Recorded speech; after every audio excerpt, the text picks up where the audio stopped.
नमस्कार दोस्तों, स्वागत है आपका बालाजी एस हिंदी क्लास में। आज हम लोग गांधी युग से संबंधित जो मोस्ट इम्पॉर्टेंट क्वेश्चन हैं उन क्वेश्चनों के बारे में पढ़ेंगे। जो क्वेश्चंस प्रत्येक एग्जाम में कहीं ना कहीं हर एग्जाम में आए हुए हैं। आप देख सकते हैं उनके सामने लिखा रहेगा, प्रत्येक क्वेश्चन के सामने लिखा रहेगा कि किस एग्जाम में आया हुआ है। और ये क्वेश्चन बहुत ही मोस्ट इम्पॉर्टेंट है। जहाँ भी आपकी को जीके जीएस आता है तो वहाँ पे ये क्वेश्चन बहुत ही इम्पॉर्टेंट हो जाते हैं। तो चलिए हम लोग स्टार्ट करते हैं इन क्वेश्चनों को। पहला क्वेश्चन है, किस गवर्नर जनरल ने सिंध का ब्रिटिश भारत में विलय किया? क्वेश्चन आपका सही हो जाएगा एलन बरो। वर्ष 1905 के दौरान कौन गवर्नर जनरल रहा है? तो आपका क्वेश्चन सही हो जाएगा लॉर्ड मिंटो। अगला, लॉर्ड हार्डिंग किस वर्ष भारत का गवर्नर जनरल बना है? तो वर्ष 1910 में भारत का गवर्नर जनरल बना है। वर्ष 1926 में भारत का गवर्नर जनरल कौन था? तो लॉर्ड इरविन था, जो कि 30वें गवर्नर जनरल थे। अगला, ईस्ट इंडिया कंपनी के सेना अधिकारी थॉमस मुनरो कब तक मद्रास के गवर्नर जनरल आपके रहे? तो आपका उत्तर हो जाएगा वर्ष 1819 से 1827 तक रैयतवाड़ी व्यवस्था के जनक भी रहे हैं। तो आपका उत्तर सही हो जाएगा। पेशवाई को कब समाप्त किया गया? तो आपका 1828 में आपका पेशवाई को दोस्तों समाप्त किया था। कलकत्ता में एशियाटिक सोसाइटी की स्थापना के समय बंगाल का गवर्नर जनरल कौन था? तो उत्तर आपका सही जाएगा लॉर्ड वारन हेस्टिंग। देखिए आपका ये सारे एग्जाम क्वेश्चन जो हैं प्रत्येक एग्जाम में आए हुए हैं। अगला, वर्ष 1899 से 1905 तक कौन वायसराय रहा है? आपका करजन रहा है। अगला, लॉर्ड हार्डिंग का कार्यकाल कब से कब तक था? तो आपका उत्तर दोस्तों इसी में सही हो जाएगा 1910 से 1916 तक। लॉर्ड चेम्सफोर्ड भारत के वायसराय के रूप में कब से कब तक रहे हैं? तो वर्ष 1916 से 1921 तक वायसराय रहे हैं। अगला, लॉर्ड इरविन का कार्यकाल कब से कब तक चला? तो वर्ष 1926 से 1931 तक चला। अगला, भारत का एकमात्र यहूदी वायसराय कौन था? तो लॉर्ड रीडिंग। अगला, लॉर्ड कॉर्नवालिस किस आंग्ल मैसूर युद्ध से संबंधित थे? तो आपका उत्तर सही जाएगा तृतीय आंग्ल मैसूर युद्ध। अगला, भारत में स्थानीय स्वशासन का जनक किसे माना जाता है? तो आपका उत्तर सही जाएगा लॉर्ड रिपन। स्थानीय एवं शासन 1882 का संकल्प से लॉर्ड रिपन माने जाते हैं आपका। चलिए अगला क्वेश्चन, किसने भारत में लोक निर्माण विभाग 1854 की स्थापना की थी? तो उत्तर आपका सही हो जाएगा लॉर्ड डलहौजी ने की थी। रिंग फेंस नीति का संबंध किससे है? वॉरेन हेस्टिंग से है। अगला, सहायक संधि व्यवस्था को स्वीकार करने वाला प्रथम भारतीय देशी शासक कौन थे? हैदराबाद के निजाम थे। किस वर्ष बंगाल के दासों के निर्यात को रोक लगा दिया? तो 1789 में। अगला है, इल्बर्ट बिल विवाद किससे संबंधित है? तो दोस्तों उत्तर आपका सही हो जाएगा यूरोप के लोगों के मामलों की सुनवाई करने के लिए भारतीय जजों पर लगाई गई दोस्तों आपका अयोग्यताओं को हटाया जाना। यह है आपका इल्बर्ट बिल दोस्तों। चलिए, 1802 की बसाई की संधि पर हस्ताक्षर किसके मध्य हुए हैं? तो अंग्रेज तथा बाजीराव के मध्य। अगला दोस्तों, लॉर्ड कर्जन के समय भारत में कर्जन के प्रशासन की तुलना औरंगजेब से किसने की थी? तो आपका हो जाएगा जी गोपाल गोखले ने की थी। भारतीय राज्यों पर अंग्रेजी प्रभुत्व स्थापित करने के लिए किसने प्रशासन में सहायक संधि किया?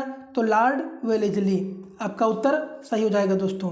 अगला, लॉर्ड डलहौजी की विलय नीति का प्रथम शिकार कौन हुआ था?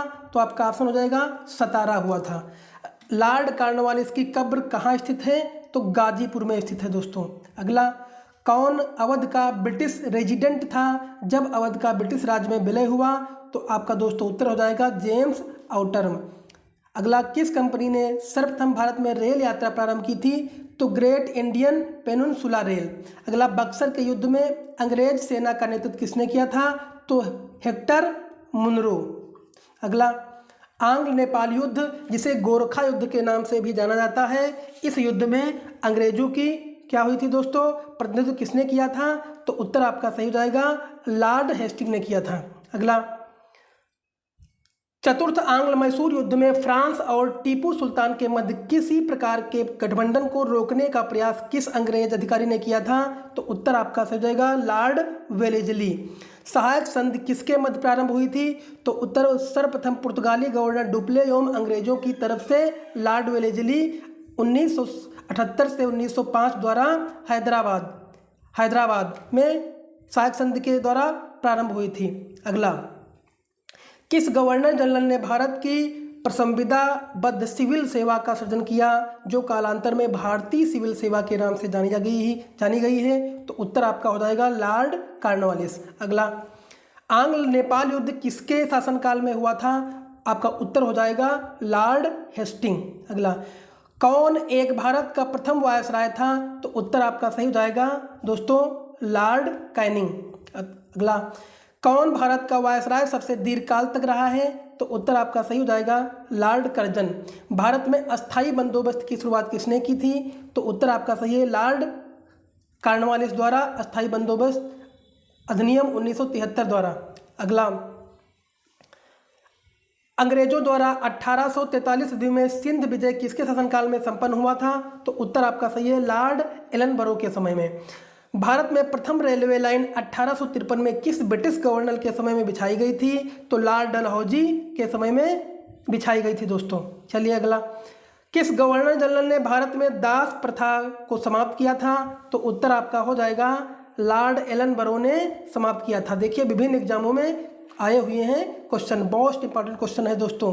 अगला, भारत के प्रथम गवर्नर जनरल कौन थे? Lord William Bentinck. किसकी पदावधि में महिलाओं तथा बच्चों की कार्यावधि के घंटों को सीमित करने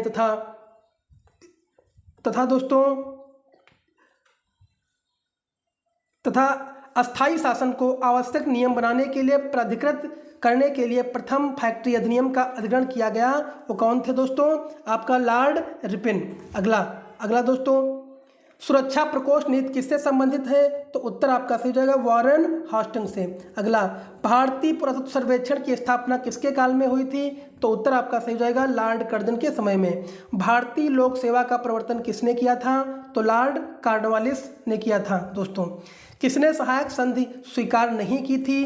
तो उत्तर आपका हो जाएगा इंदौर के होलकर राज्यों ने। भारत में ब्रिटिश शासन के दौरान सतारा, संभलपुर और झांसी का विलय कब किया गया? तो सतारा 1884 ईस्वी में और संभल का 1849 में और झांसी का 1854 में दोस्तों किया गया। चलिए अगला देखते हैं, अपने पुत्र के स्थान पर दूसरे उत्तराधिकारी को गोद लेने के अधिकार को किसके द्वारा पुनः स्थापित किया गया? तो उत्तर आपका दोस्तों सही हो जाएगा 1858 के सामग्री की घोषणा पत्र द्वारा। अगला, किस वायसराय की हत्या अंडमान निकोबार द्वीप समूह में जब वह भ्रमण पर थे एक दंडित अपराधी द्वारा की थी? तो लॉर्ड मेयो दोस्तों, लॉर्ड मेयो द्वारा। अगला, पिट्स इंडिया एक्ट किसके शासनकाल में लागू किया गया था? तो उत्तर आपका हो जाएगा वॉरेन हास्टिंग के समय। वर्नाकुलर प्रेस एक्ट 1878 भारत में किसके शासनकाल में लागू किया गया?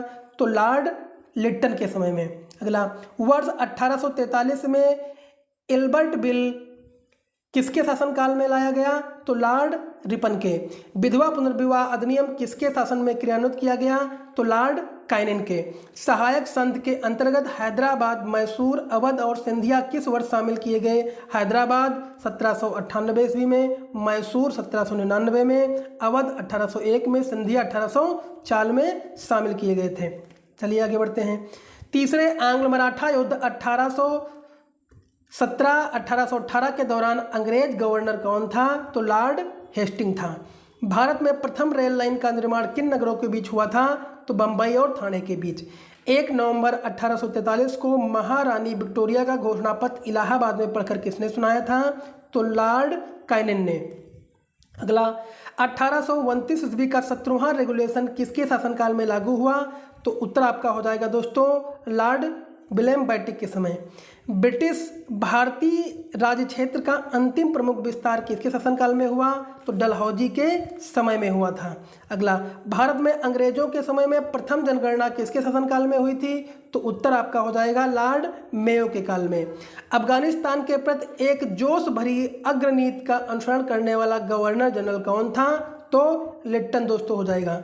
भारतीय राष्ट्रीय कांग्रेस की स्थापना किसके द्वारा की गई? तो उत्तर दोस्तों आपका सही हो जाएगा एओ हुम के द्वारा। चलिए आगे बढ़ते हैं। बंगाल के प्रथम गवर्नर जनरल कौन थे? तो उत्तर आपका दोस्तों सही होगा वॉरेन हास्टिंग, जो 28 अप्रैल 1972 से 20 अक्टूबर 1774 तक रहे हैं। वर्ष 1830 में ठगों के दमन से कौन संबद्ध है? तो कैप्टन स्लीमैन 1997 में। अगला, कौन चतुराई पूर्ण निष्क्रियता की नीति के साथ जुड़ा है? तो आपका उत्तर दोस्तों हो जाएगा जॉन लॉरेंस। किस गवर्नर जनरल ने सबसे पहले पृथक निर्वाचन मंडल की व्यवस्था दोस्तों मुसलमानों को जीत व उन्हें कांग्रेस के विरुद्ध करने के लिए इस्तेमाल की गई? तो उत्तर हो जाएगा लॉर्ड मिंटो। अगला, किसने बंगाल में द्वैत शासन प्रणाली को समाप्त किया? तो उत्तर दोस्तों आपका सही हो जाएगा वॉरेन हॉस्टिंग। लॉर्ड वेलेस्ली की सहायक संधि को स्वीकार करने वाला पहला मराठा सरदार कौन था? पेशवा बाजीराव दोस्तों। अगला, बंगाल में फोर्ट विलियम प्रेसिडेंसी की स्थापना वर्ष 1774 ईस्वी में किस अधिनियम के अधीन की गई? तो उत्तर आपका हो जाएगा रेगुलेटिंग एक्ट 1773 में। अगला, द सेंट हेलेना एक्ट या भारत सरकार अधिनियम 1833 या चार्टर्ड एक्ट 1833 के अंतर्गत प्रमुख प्रावधान क्या था? तो बंगाल के गवर्नर जनरल को भारत के गवर्नर जनरल में प्रतिस्थापित किया गया। अगला दोस्तों, भारत सरकार अधिनियम 1858 का प्रमुख प्रावधान क्या था? कंपनी द्वारा अधिकृत राज्य ब्रिटेन की महारानी के अधीन हो गए थे। अगला, भारत सरकार अधिनियम 1935 का प्रमुख उद्देश्य क्या था? भारत में संघीय व्यवस्था लागू करना जो गवर्नर जनरल के द्वारा ब्रिटेन के सम्राट के अधीन होगा। चलिए अगला, भारत में अंग्रेजी शिक्षा के प्रसार का श्रेय किसे दिया जाता है? तो उत्तर आपका हो जाएगा विलियम बेंटिक। प्रेस पर से किसने प्रतिबंध हटाया? चार्ल्स मेटाकॉक ने। अगला, 19 जुलाई 1905 को किस वायसराय द्वारा बंगाल विभाजन की घोषणा की? तो आपका उत्तर हो जाएगा लॉर्ड कर्जन। अगला, वर्ष 1965 से 1775 के मध्य बंगाल में दोहरे शासन की व्यवस्था किसके द्वारा लागू की गई? तो आपका उत्तर है लॉर्ड रॉबर्ट क्लाइव द्वारा। किस पर ब्रिटिश शासन में महाभियोग द्वारा मुकदमा चला गया था? तो आपका उत्तर हो जाएगा दोस्तों Warren hoisting. East India company का राजदूत राज्यों में सहायक संधि करने का मुख्य उद्देश्य क्या था? अंग्रेजों की प्रभुसत्ता स्थापित करना। अगला, किस वर्ष महारानी विक्टोरिया को भारत की सामग्री नियुक्त किया गया था? तो उत्तर आपका दोस्तों सही हो जाएगा 1858 में। अगला, भारत में न्यायिक संगठन की स्थापना किसने की? लॉर्ड कॉर्नवालिस ने। अगला, विलियम बेंटिक के द्वारा सती प्रथा किस वर्ष समाप्त की गई थी? तो उत्तर दोस्तों आपका हो जाएगा 1829 ईस्वी में। तो दोस्तों इस क्लास में हम यहीं तक रखेंगे। अभी इसका एक और पार्ट आएगा जो थोड़ा बड़ा होगा, वो गांधी से संबंधित जो आपका 1885 के आगे से जो गांधी युग रहा है आपका 1947 तक, ये सारे क्वेश्चन आपके दोस्तों उसमें मैं कवर करूँगा। तो चलिए दोस्तों, अगर वीडियो अच्छा लगा हो तो लाइक करिए, कमेंट करिए और मेरे चैनल को सब्सक्राइब कर लीजिए। धन्यवाद।